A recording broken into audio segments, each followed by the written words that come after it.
Hi everyone, I'm Glenn Archambault from the Pipeline Safety Trust Board, and Carl always puts me with these landowner operations because I am a landowner. And I want to take a moment here before we get started with the great panel we have here and explain something to all of you, and this is very, very important. One of the earlier speakers made a comment that really got my attention, was that emotional moment in time when something to do with a pipeline or some related issue just really drives people. It just changes their life. And for many of us landowners, some issue, some event, that's kind of what got us here. And you got to really appreciate folks like the one sitting here and some of our other landowners here, what it's like to go to a national conference at this level and stand up there and try to do a presentation and make some sense, try to spend maybe months or years understanding a very complex technology and industry. That's really an enormous event. And, you know, I got to give these folks huge credit for having the courage and the determination and also putting the effort out to really help folks like you. So we're going to get rolling right along here because, as always, we're off schedule, and you guys are going to get really cranky as dinner approaches, and we're going to have a reception at 5:30. So we're going to start out with my good friend Emily here, and she's going to start out on her presentation, and I'm going to let her explain her complicated last name and where she lives. Good afternoon. My name is Emily Krafjack, and I live in Mehoopany in Pennsylvania. I'm in the Marcellus Shale natural gas area, and we have a lot of gathering lines that are being put in. The topic I was given was, what are landowner concerns that could put landowners at odds with pipeline companies and regulators? In Class 1 areas, they are non-jurisdictional in Pennsylvania, so there is not a lot of regulators that we are dealing with. Primarily, it's the Department of Environmental Protection, and their role is somewhat limited. I plan to show some examples and some suggestions of ways that we can work better together.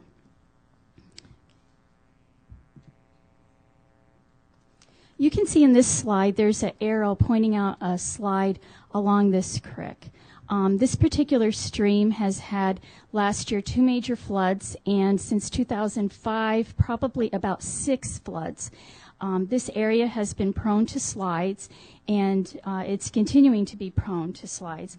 When this area got staked for a pipeline, gathering line, the township's supervisor called me and said, Emily, how can they put a pipeline, a gathering line, in this area that's prone to slides? And I said, you know, that's a good question. And he said, well, see what you can find out for us. So I looked at some recent history of that area on the stream, and then I contacted the Department of Environmental Protection, who pretty much told me what I expected them to tell me, was that, Emily, we don't make those decisions. We don't do sightings. What we do is review the permit application, make sure that the environmental considerations are there, that everything is proper, and then we approve the permit. So there was no role, really, for the Department of Environmental Protection to do anything about a pipeline placement in an area prone to slides. I was told by the Department of Environmental Protection, Emily, this is a landowner issue. So I have this concern. I'd like to flash back to last year around this time in Ohio.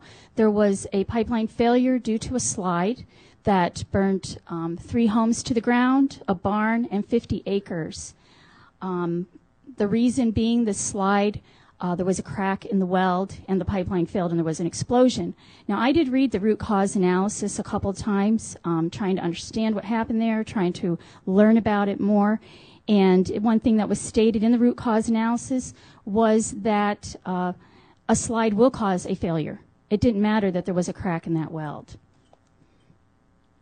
One thing that goes on in Pennsylvania is our landowners are making big decisions about pipelines on their property, and they don't necessarily understand or have the knowledge that they need to specify that route, that it goes through their property in their agreement. So I have seen some gathering lines move more than 16 times on a landowner's property because there was no specific route identified in the agreement. Another thing that occurs is that the landowners they don't necessarily have the equipped with knowledge to know about pipeline placement, and that might not have been such a good idea. On the other hand, you folks in the industry, you might know that.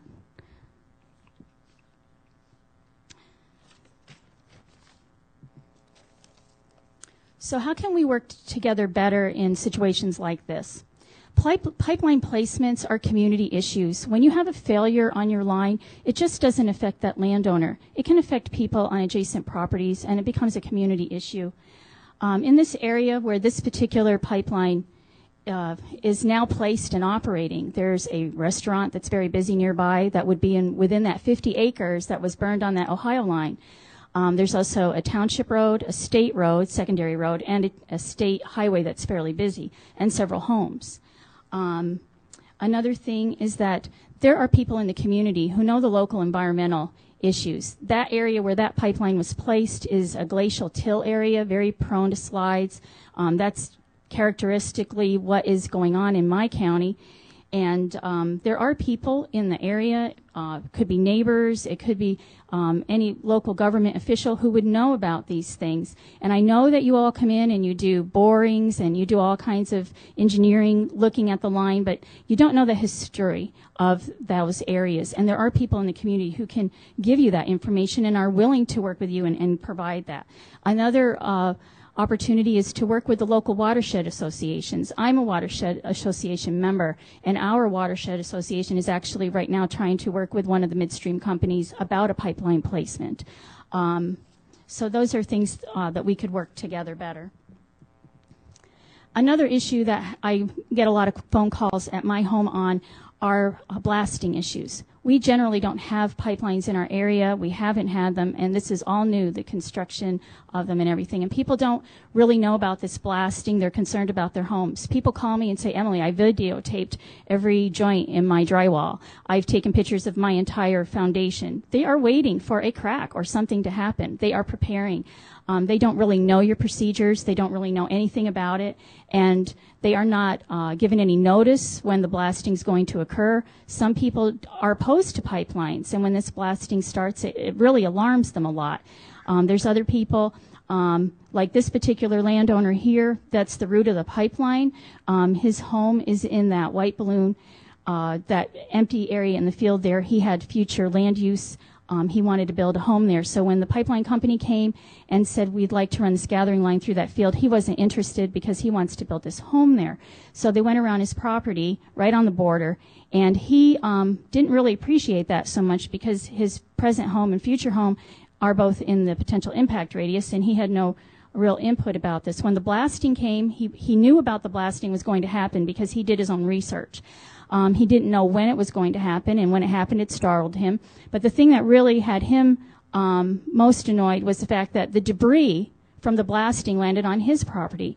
He went over to talk to them about cleaning it up, and they told him that he's not in the easement and they're not responsible.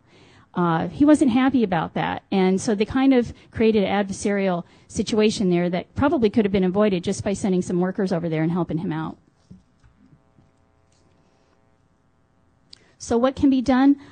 Simple, really. You can have robocalls to local government and the neighbors within 1,000 feet of the line and let them know about the blasting schedule. That can be done. They're building a wind farm near my home, and we have robocalls about when they're turning off our power for the day because of running the overhead transmission lines. So you can do that relatively easily. Another thing is be willing to speak to the landowners on the adjacent properties. If the debris ends up on their property, I don't think it's a big deal to help these folks out, and it creates a measure of goodwill by you folks. So I think that that's something that could be done relatively painless. Okay, now this particular property I'm going to spend a little bit of time talking about. I'm sure you've had the experience, because I've had the experience with the phone calls. Every once in a while there's a property owner who has a problem, and then once you know it, you get the next call, there's another problem on his property. Pretty soon you've had several phone calls, same person, another problem, another problem. This fella, he had some very legitimate issues. The first issue was he has an acre and a half. He's surrounded by very large tracts.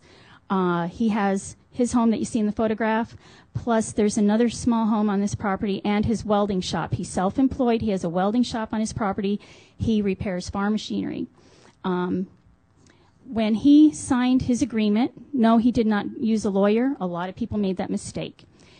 He does his business in his welding shop with the shake of a hand. That's customary where I live in Pennsylvania. People shake hands, and that's the business deal. So when he was told that the pipeline company, the gathering company, was going to come down the mountain, and then they were going to HDD under the township road, underneath his entire property, underneath the stream behind his house, underneath the highway behind that, and then shoot up over the mountain. That's what he shook hands for. That's what he understood was going to be done on his property. He was fine with that. He was not opposed to the pipeline. I got a call from his township supervisor, said, Emily, do you know why that they would be taking the trees down on his property? Do they take trees down when they HDD? And I said, I don't see any reason why they would. So he said, will you come out and see what's going on? The road was closed. His business was shut down. He's on a township road, a dirt and gravel road, and that road became a construction site. His home, his yard became a construction zone. His driveway was moved for the courteous travel for the workers. And he had nothing better to do because his business was shut down but to sit and watch them. And he was a welder. He was a welder, and he knew a little bit. So when I got out there, the pipeline was staked down the one side of his house and then down out the back and up over this bank. And I said to him, what you were told is not what's happening. They're going to cut these trees down because they're going to trench through your yard. It's very obvious this is what they're going to do. I said, why do you have this idea? And he told me. Well, apparently, after he signed his agreement, the landowner on the mountain behind him did not sign. So they had changed their route. He was one of these folks that didn't specify his route in his agreement. So he wasn't so happy about this. But he realized there was nothing he could do. Let's see.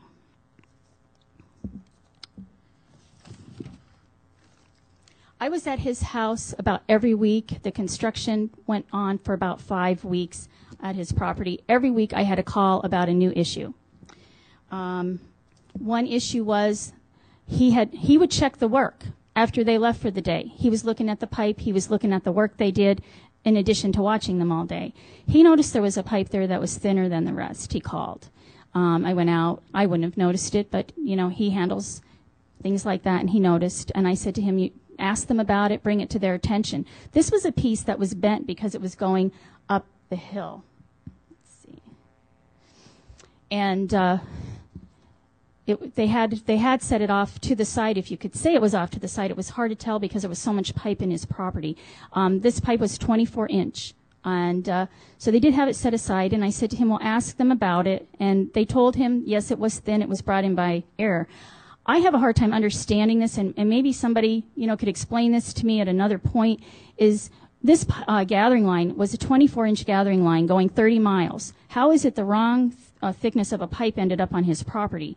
I just didn't quite understand that.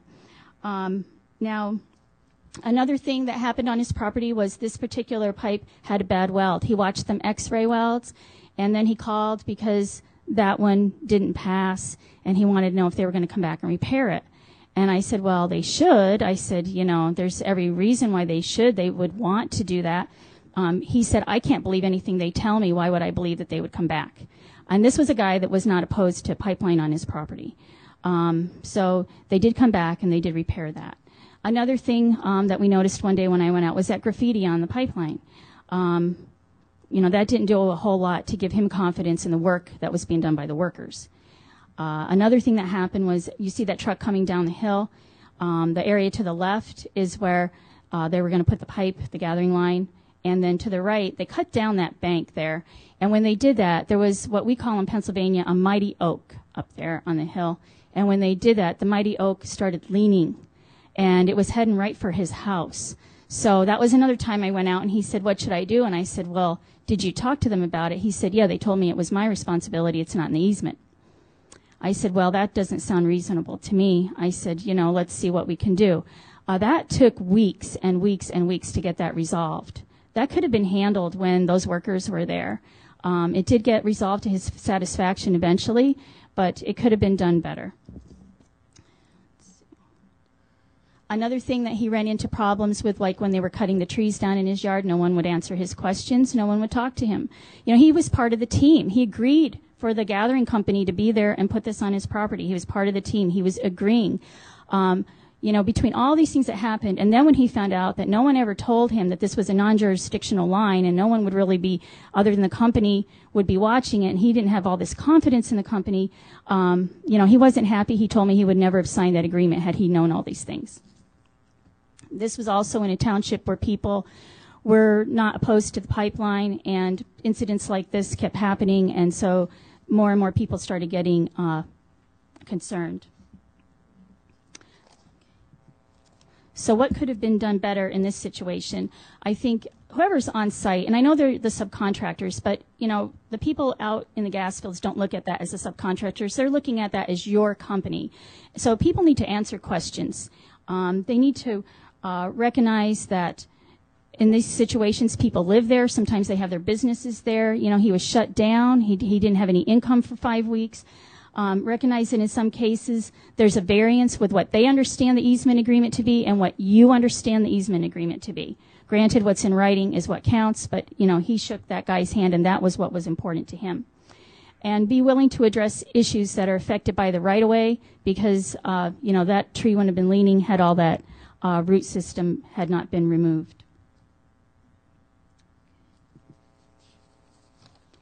So in summary, great strides could be made in reducing landowner frustration and having equitable working relationships by listening to landowners' concerns, and not just the landowner whose land you're working on, but those adjacent, and communicate with them and communicate with people in the community. These are community issues, and give consideration to legitimate concerns they have. I totally understand. I get those calls also where people are complaining about things that are not issues. But in these situations, these are common phone calls I get at my home about these things, and I do think on these things that we could all work together and we could have better results. Thank you very much, and I'd like to thank the Trust for asking me to speak today. Thank you.